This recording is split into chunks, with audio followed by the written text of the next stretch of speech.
Okay, raining cats and dogs. That's correct. Piece of cake. Very nice. Cherry on the cake. Ah, cherry on the cake. It can be, but it's piece of cake. This one is piece of cake. Okay. Cream cake. Cream cake is not a proverb. Cake walk. No, there is no walk here. Ma'am, I'm unable to see the picture, ma'am. Okay, I can just only a see the second. heading. Just a second. Ma'am, it's not visible. Okay. Now I hope it is Yeah, visible. now it's okay. Okay. Third one. Okay, I'll keep on asking. Only the number I will ask, you would be responding for. The first one already have guessed. It's raining cats and dogs. Second is piece of cake. Third one. Money doesn't grow on the tree. Yes. Next one. Don't count your chickens before they hatch. Ma'am, we are not able to see the screen. It is there, ma'am. It's there. Fourth one. Do not count your chickens before they hatch. Yes, perfectly said. Fifth one.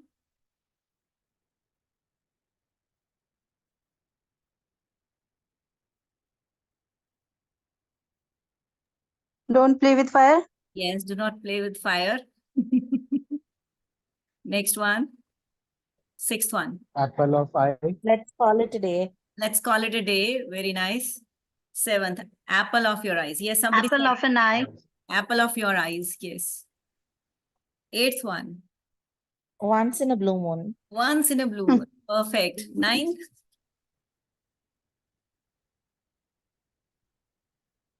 Shooting in the dark. No, not shooting in the dark. Shooting what? What is it there? Shooting two birds with the stone. Yes, with one stone. Shooting two birds with one stone. And the last one. Thinking of the devil. Thinking of a devil. Perfect. Thank you so much, everyone, for participating. So I hope now you all are warmed up. So this is one game you can play in your class. Sometimes you can come up with some emojis and show them and interact as soon as you enter the classroom. So this one is another. It is called a rebus problem also. And you can have this Little for Red younger Riding Hood. kids. Yeah. Little Red Riding Hood. Yes, Little Red Riding Hood. You would, if you will search on the net, you would find lots of stories and lots of paragraphs, some comprehension paragraphs using this kind of picture forms. So these are very, very interesting. When you enter the class, just put it on the, if you have that smart boards or some screens, you can just put it on your screens. That would really be very interactive for the students.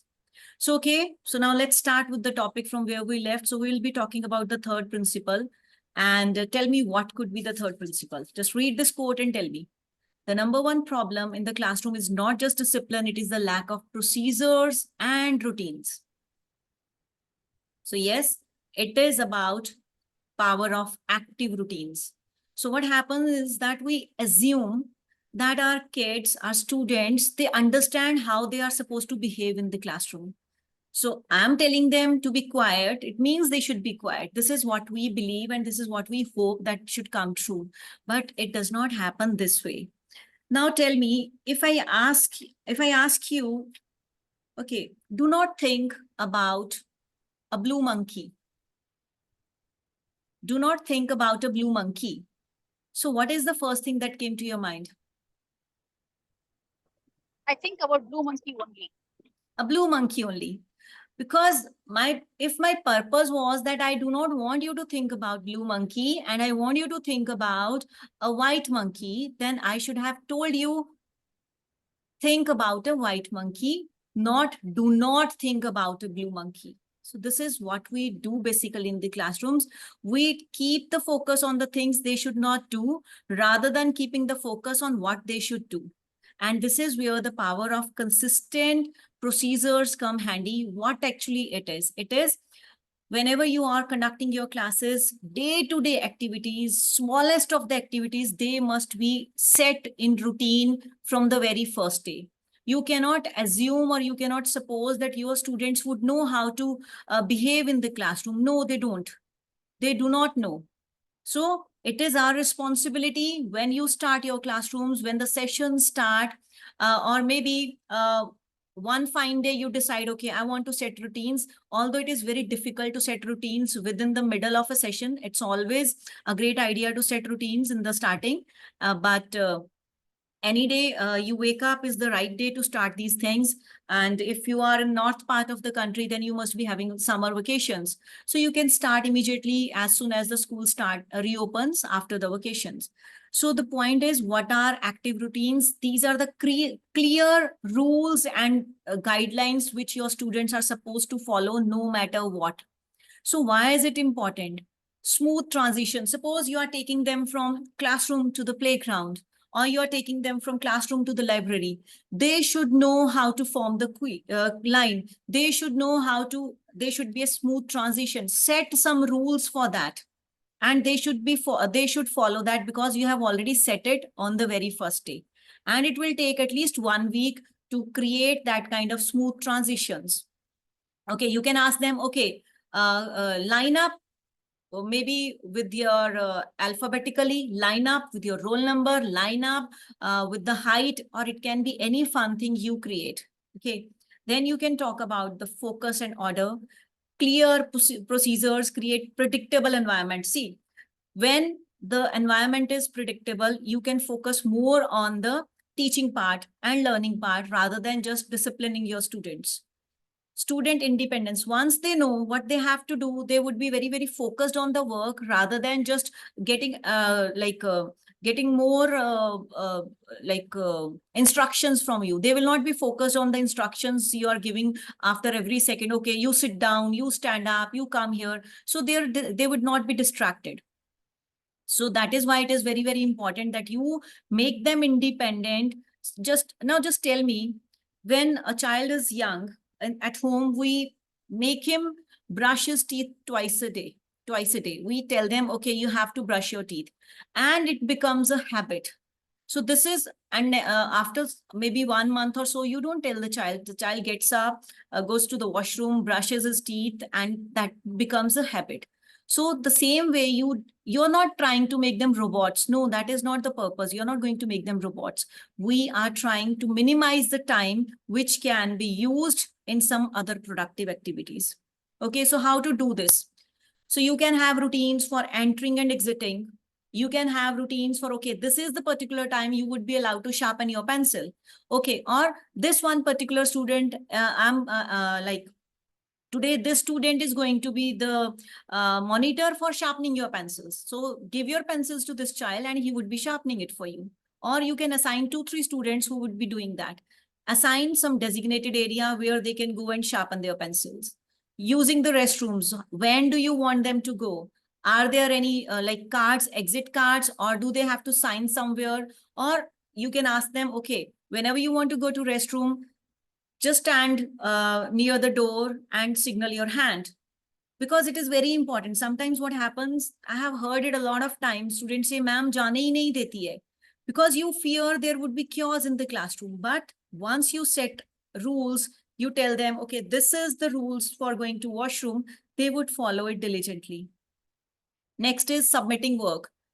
When and where and how they are going to submit their work. There will not be chaos when you are sitting there and they come one by one and just bombard you with their assignments. No, this is not how it should happen. You should have a proper tray or a proper box you can have, and you can ask them to put their completed work there one by one. And they can also, if you want them to mark somewhere, they can take their name beside that tray that I have already submitted my work. So clear instructions for bells, how to transition between different activities, not just transition from one class to another class, but transition from one activity to another activity. Suppose you were doing brain gym activity, and that is for fun activity. After that, you want them to focus on something serious. So there should be some clear instructions, some signal, some bell, as we talked in the previous session. There should be certain even non-verbal cues, maybe clapping, maybe asking them focus, focus. Do anything that can help you transition smoothly between activities, reducing the wastage of time. So how would they leave the class? What is the dismissal procedure? It depends on you, whether you number them according to the bus number they are going, whether they are going, you are queuing them up, considering that the parents would take up, will pick them up. It depends on your audience, how you are going to set these routines. So can you think one more routine apart from these routines? Can you figure out one more routine which you would like to set in your classroom?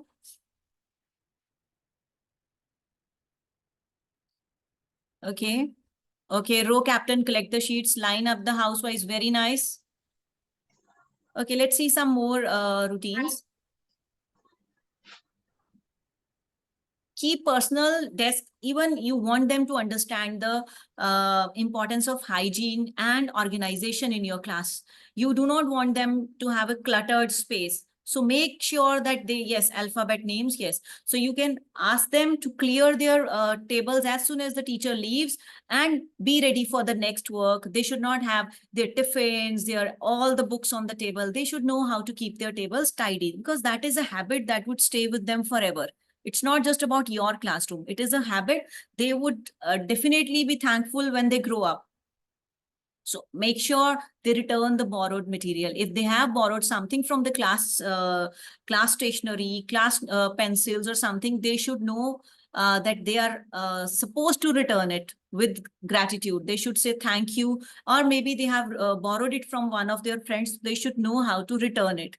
Okay. Follow the teacher's instructions for accessing and receiving materials efficiently. Ownership of maintaining the organization. They should be like responsible. It should not be something that they are being forced with. If you will involve them in making these routines, then it would be very, very easy transition for you. For example, if it is mathematics, so what are the things specific to mathematics? Maybe they need some geometry box, they need some material specifically for maths class, they need some colored sheets for making certain things, for cutting, pasting. So they should know where to collect it, how to use it, and how to pack it back neatly. Reading, how to read. Are you asking them to peer reading? Are you asking them for silent reading? Is it read aloud session? What kind of reading is it? And how much noise are you allowing them to make? So this all should be set beforehand. Science, what are the safety rules and procedures? You just cannot keep on telling them every time they go to the lab, keep safe, do not do this, do not do that. Then it is not fun for anybody. Then it becomes a hassle. So if you can set routines before they enter the lab, and you can put on some rules in the chart, or maybe, okay, I'll share the previous slide. Yes, please. Okay, you can take a screenshot.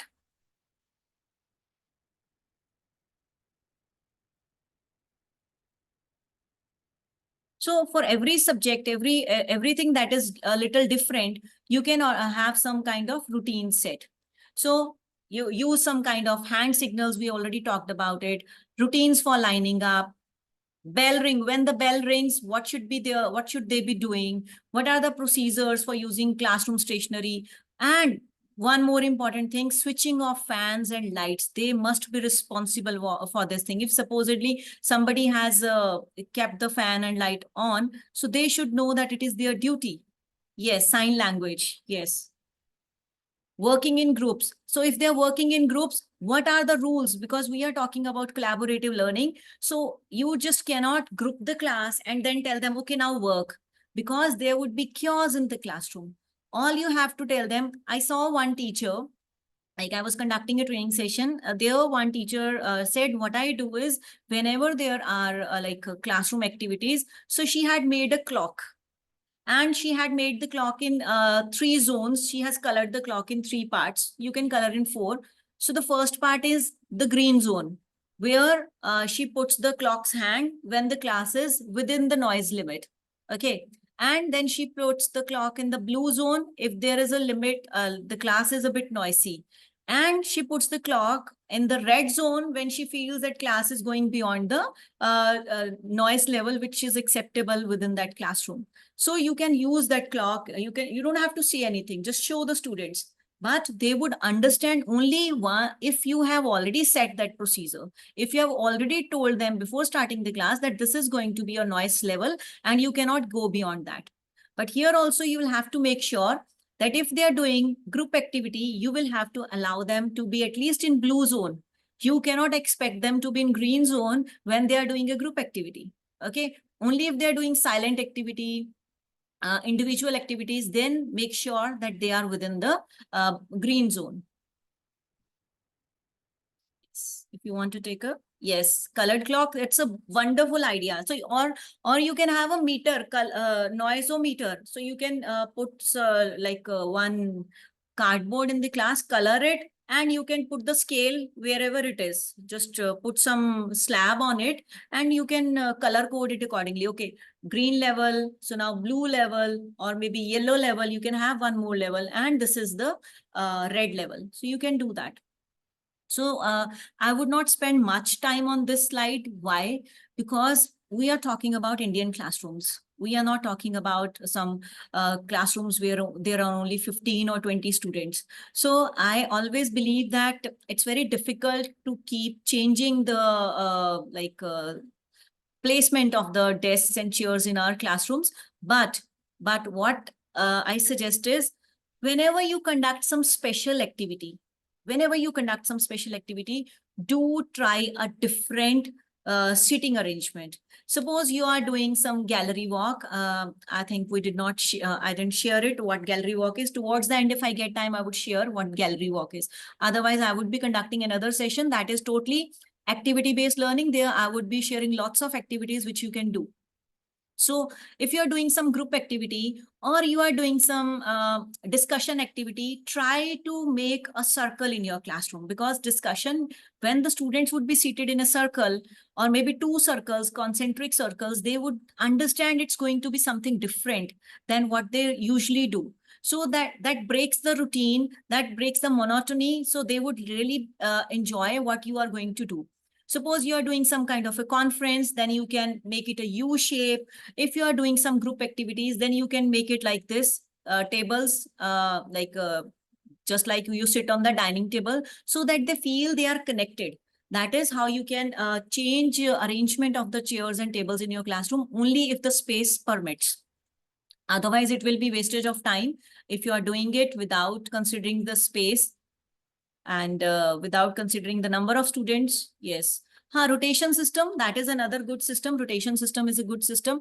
But what happens is, what I believe in the rotation system, that students feel robbed. They feel, okay, I was sitting with my friend. I come to school to sit with my friend, and they feel a little disheartened. But yes, the schools follow this rotation system so that every child gets a chance to sit in the front, and every child gets to meet other friends in the classroom. But yes, it's a very 50-50 kind of a system. Okay, next is, okay, so all these things can happen only if you have already if you are one step ahead of your students. If you come prepared in the classroom and you have already thought out, okay, these are the routines which I want to set. These are the things my students should follow no matter what. So set your expectations, right? And do one thing. One day when you go to school, and maybe the first day of the school or first day of the session, group the students and ask them to make certain class rules. They would be really happy to pitch in. And once they have made their rules, they would really stick to the rules. Yes, they learn adaptability when you, yes, definitely. There are pros and cons of every system. Rotation system, they do learn adaptability. That is what I said. Yes, thank you for sharing, ma'am. So, yeah, ask them to create certain rules for their own classroom, because now they have created the rules. So you can say one group, okay, create some rules related to how you can use the washroom. Create some rules. To other group, you can give some suggestions. Okay, create certain rules how you can sit in the classroom. So for every group, give certain different kind of topics so that they can come up with certain rules. So from every group, take up at least 1 or 2 rules and paste them in the classroom. Now these rules are from their side. They would definitely value these rules, because we are not just pushing them. We are not just forcing them to follow these rules. We want them that it should become a habit. It should become a routine, so that we do not spend much time in doing activities which are useless. So next is consistent expectations. This is just like the routines part, how to set the routines, but this is a bigger umbrella.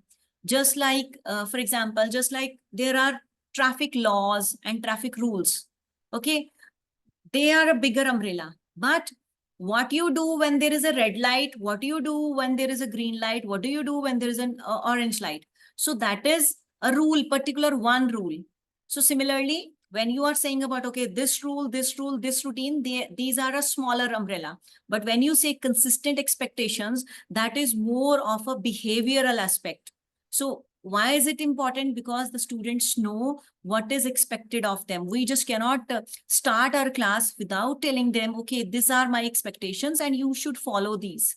So it also reduces confusion, minimizes disruptions, promotes responsibility, and builds trust among the students, because they understand, okay, this is what my teacher expects and this is what I did, and now will I be appreciated? So I believe that this slide is the most important slide in the classroom management, because it is a behavior management system. So you are reinforcing your behavior management system. So there are three aspects to this. One is prevention, to control the misbehavior. Second one is intervention, when prevention does not work and something misbehavior has there's some misbehavior from some student side.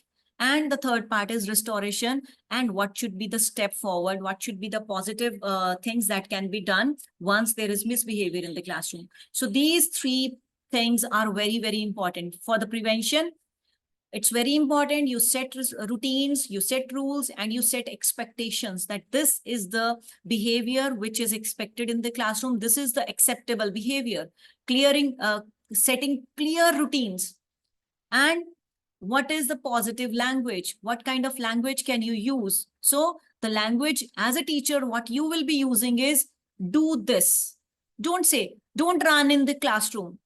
The student wants to know, okay, I'm not running the classroom. Then what should I do? So focus on do your work. Please sit down, complete your work. Please read. Please pick up your pencil. Please sit down silently. That is what you are supposed to tell. You're not supposed to say the do not part, because our brain does not understand the do not part. The more you will tell, do not think of the blue monkey, they would definitely think about the blue monkey. So it is better to use the positive language in the classroom, what they are expected to do, not what they should not do. Okay. So build trust, that we have already talked about. If you have built trust with your students, you have built connection with them, it becomes very easy for you to maintain classroom behaviors, as well as you can prevent misbehavior in the classroom, because the students know, okay, my teacher trusts me, and the student is not going to break that trust easily. So after prevention comes the intervention. So supposedly there has been a kind of misbehavior in the classroom. Maybe two students have fought. Maybe one has abused the other one. Maybe one has taken something from the other one without telling the other student. So something has happened. So now the first thing you are supposed to do is, the first point, separate the behavior from the pupil. You are not to judge the student now. You have to understand why he did that. If he has taken certain thing from somebody else without informing the other person, what could be the reason for doing that? Okay, always tell them, okay, do you think you could have done it differently? Do you think you could have done a better thing than this? What could you have done? So maybe the child will tell you, okay, I should have told the other person that I've taken his pencil. Rather than blaming the child, judging the child, it's better to use the language of choice instead of punishment. We are very, very quick to judge students. Even the law says, what is it, that you should not hate the criminal, hate the crime. So here also separate the behavior of your student from the student. You are not supposed to hate or judge the student. You are supposed to understand why he did particular thing. You have to go to the root cause of the problem. Ask the student, ask him to come to the side and ask him, why did you do that? Okay, so that will build the trust with the teacher and the student will understand that my teacher does not mean any harm to me. She wants me to be a good student. She wants me to change certain things about me. So he would be very positive about it. Then the restoration. So what are the like school rules about it? That depends on your school. So what I suggest sometimes is that for smaller things within the classroom, you should have some green slips, some blue slips, and some yellow slips. So you can tell the student, this time, after the intervention, if nothing works, then you can say, okay, for one mistake, I'm giving you, and the mistake is not too big. If you want to improve, fine. Otherwise, if he's doing it second time, so you can give him a yellow slip. So yellow slips, just like in football game, it means there's a warning. Then you can increase the level of the slip. You can say, okay, I'm giving you a blue slip. I'm giving you a purple slip. So you can have your own slips so that a student knows, okay, I've already been given these slips, and do not involve the authorities directly unless until it is out of your hands. Do not show that you are powerless. Control your classrooms unless until it is not something physical and something very, very severe. Okay, and try to repair the relationship that has been broken. Maybe the trust is broken. The child is, not feeling connected with you, not feeling connected with his friends. So make him feel connected. That would be the best gift you can give to that child. So then is, everybody wants praise and appreciation. Don't you? Do you want praise or appreciation? Whenever you do something good, do you want praise or not? I always want a praise. Okay, your session was good. Your session was awesome. Yeah, I learned a lot from this session. Yes, everybody wants praise. So sometimes you can write a note. If child is doing good, why wait for PTM? Why wait for PTM? Write a note. Your child helped another child. And believe me, all these things will not only build your connection with your parents and the student, but also will prepare you for the holistic progress card also. Because now you have already written something for the student and you know what, like there was some observation from your end. Now you can put it in the HPC also. So a newsletter, you can write a letter to the parent. You can give them smileys. You can display their work. If they have done something very good, if they have written neatly, so you can display it. It's not just about how good they have written. It is about the handwriting also. It is about how organized they have done something. If they have drawn something, they have done some project work, display it and ask everybody to give them a round of applause. Everybody wants that. We all need encouraging words. And write positive notes on behalf of school to the parents. Sometimes ask them to come and receive that note from you, maybe at the reception or maybe from the principal's office. So that would also help the parent to understand where the child is, like how their child is behaving. Because a parent would never know exactly how a child behaves in the school. So do like not just for their academic performances, sometimes for their behaviors also, give them some awards in the classroom. So what I used to do I used to run a program, after school activity program. So what I used to do, I used to make a big chart. I used to make two big charts together and put them together and used to write the names of all the students. And I had made columns. One column was for homework, then for classwork, the number of things they have done right. Then one column was for behavior. One was for whether the child helped others also or not. So I had put so many columns in there, and for everything they used to get 5 points. And every day the children used to come in the classroom and they used to see, they used to tally their points. Okay, how many points did I get? How many points did I get? So it was not just about doing the homework. It was the overall behavior of the child that was reflected on that sheet. So, okay. So next is, what I did is I made a wall of pride. So you can put a wall of pride. Maybe you can have towards the end of the year where every child is applauded for one particular aspect of his personality.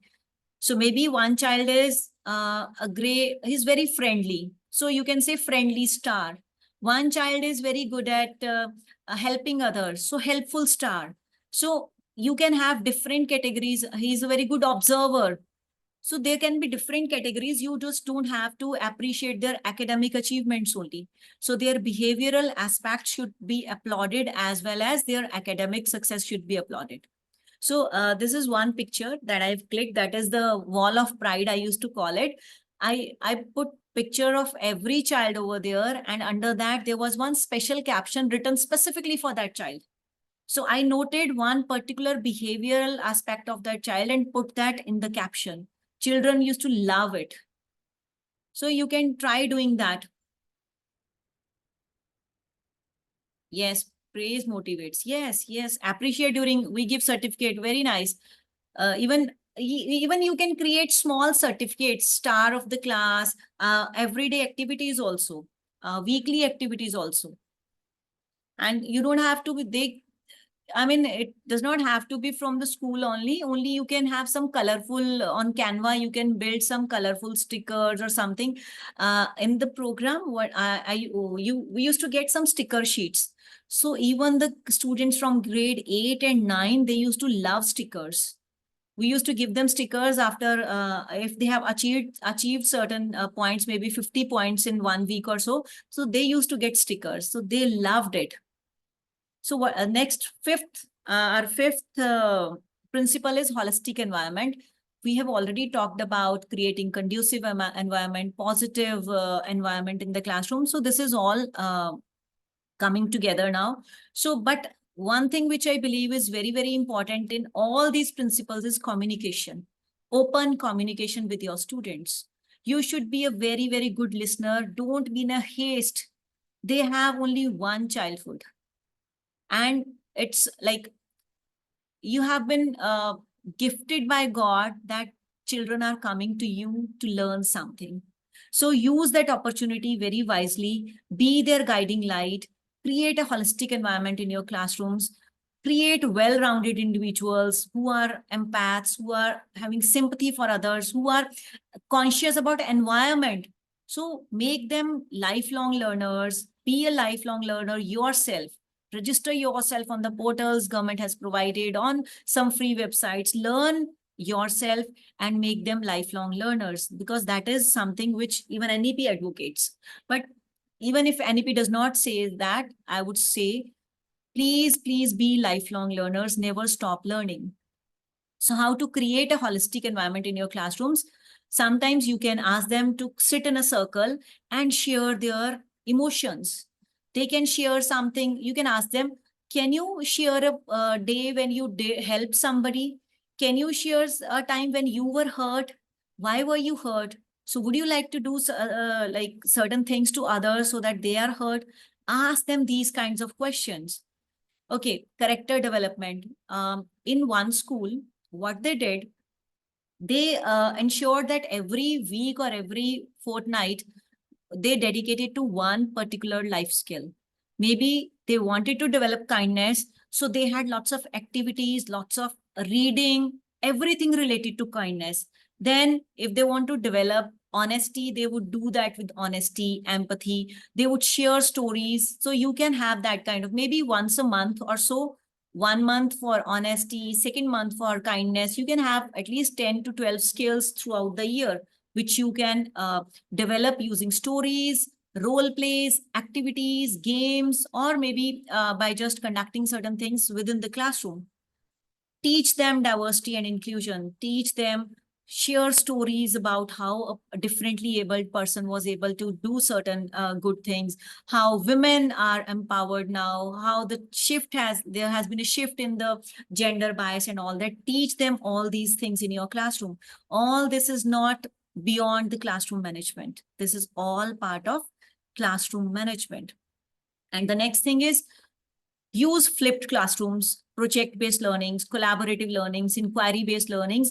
All these are very, very important when it comes to making them independent learners. Sometimes do mindfulness practices. Make them sit for a second in your classroom and tell them, okay, now listen to whatever the sound you can listen to, or maybe you can use some music to make them focused. At the end of the day, ask them to be grateful for 2 things. They were grateful for 2 things today. Ask them to look around and see what they have, how they have been blessed. So these are all very, very important things that you should be doing in your classrooms. So today I do not have second session. So that is why I'm in a hurry to wrap this up. So always believe in the power of we. Never ever say, you are going to do this. Always say, we are going to do this. We would do this. So that would really make them feel that they are treasured in the classroom. So now, would you like to hear a story? A short story? Yes? Yes. Okay. This is the story of a Zen master. So what happened that there was in Japan, there are Zen masters. And there was one very famous Zen master who used to conduct sessions for students, and children from far off places used to come to his sessions. And he was very, very famous for his very authentic teachings and his style of teaching. So one day what happened that he was conducting this session, and after the session, all the students stood by him and they said, we want to talk to you. So the Zen master said, okay, what is it you want to talk to me about? They said, okay, this very particular boy, he is always troubling us. So he said, okay, fine, that's it. So next day, again, the session happened. And again, the students stood by and they said, we want to complain about this boy. So for 3-4 continuous days, the same thing happened. And now the 4th day, they have no patience. They say, okay, now the Zen master, either you remove that boy or we all will go. So the Zen master says, okay, I would be okay if all of you will go, because he is the one who needs me the most. Because he is the one who really needs to know what is good and what is bad. You all already know what is good and bad. So even if you go, I won't be disheartened. I would be okay with one student who actually needs me. So that is the power of a teacher. A teacher knows that who needs him the most in the classroom. So let's not forget our students, keep them at the center of your classrooms and make all the rules and routines, keeping